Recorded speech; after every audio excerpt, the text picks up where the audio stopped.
क्या आपको अभ्यास की ताकत पता है? निरंतर अभ्यास से किसी भी बड़े से बड़े लक्ष्य को कैसे पाया जाता है? आज की ये प्रेरणादायक कहानी इसी को दर्शाती है। दोस्तों, बात है पुराने ज़माने की।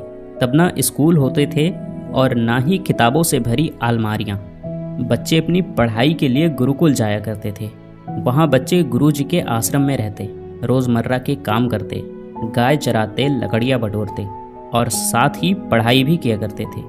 ऐसे ही एक कहानी है वरदराज की।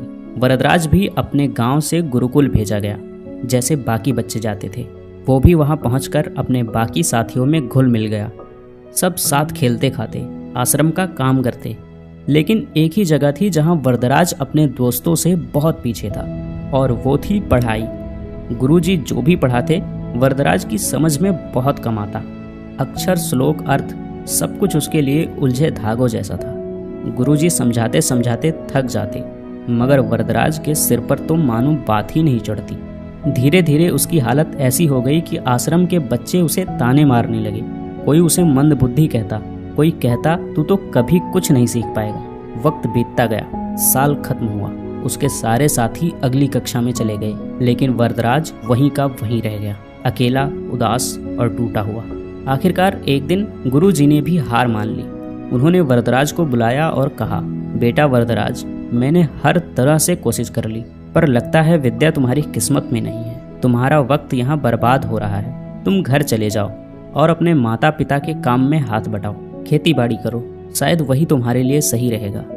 गुरु जी की बात सुनकर वरदराज के दिल पर मानो पत्थर रख दिया गया हो। उसकी आंखें भर आई।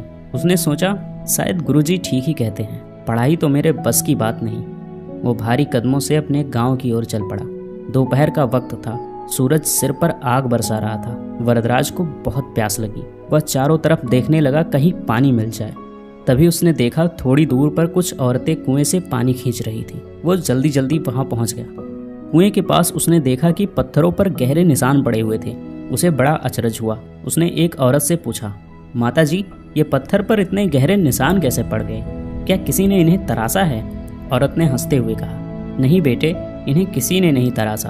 ये निशान तो इस रस्सी के रोज रोज कुएं में ऊपर नीचे आने जाने से बने हैं। देखो ये रस्सी कितनी पतली और कोमल है, फिर भी रोज रोज के घिसने से इसने पत्थर में इतने गहरे निशान बना दिए।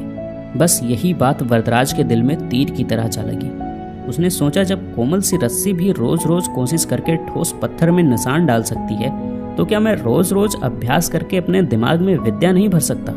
उसकी आंखों में नई चमक आ गई। अब वरदराज को यकीन हो चला था कि लगातार मेहनत से नामुमकिन भी मुमकिन हो जाता है। वरदराज ने वहीं कुएं के पास फैसला किया, मैं हार नहीं मानूंगा। मैं वापस जाऊंगा गुरुकुल और तब तक कोशिश करता रहूंगा जब तक सीख ना जाऊं। वो फौरन वापस गुरुकुल लौट गया। उसके लौटते ही सब हैरान रह गए। गुरुजी ने पूछा, बेटा वरदराज, तुम फिर क्यों लौट आए? वरदराज ने आत्मविश्वास से कहा, गुरुजी, मैंने रास्ते में एक कुआं देखा। वहां रस्सी के रोज रोज घिसने से पत्थर में निशान पड़ गए थे। तो मैंने सोचा कि अगर पत्थर पर निशान पड़ सकते हैं तो लगातार अभ्यास से मेरे दिमाग पर भी विद्या की छाप जरूर पड़ सकती है। गुरुजी, मुझे एक मौका और दीजिए। मैं मेहनत करूंगा, रोज करूंगा और तब तक करूंगा जब तक सीख ना जाऊं। गुरुजी ने उसकी आंखों में एक अलग चमक देखी।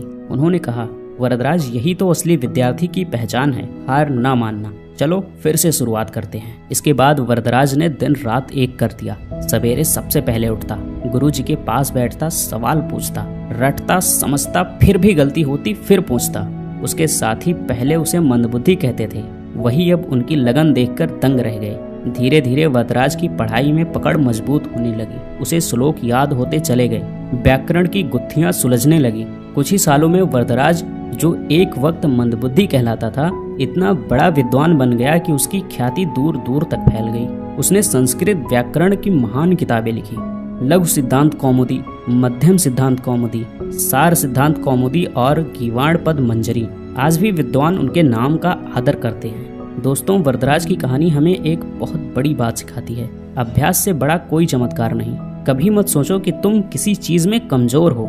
अगर वरदराज हार मान लेता तो शायद दुनिया कभी उसका नाम नहीं जानती, लेकिन उसने ठान लिया और कर दिखाया। इसीलिए याद रखना दोस्तों, मेहनत करो, रोज करो, धैर्य रखो और दुनिया को दिखा दो कि तुम क्या कर सकते हो। और अंत में मैं यही कहना चाहूँगा, किस्मत के भरोसे मत बैठो, मेहनत करो, फिर देखो पत्थर भी मोम की तरह पिघल जाएंगे।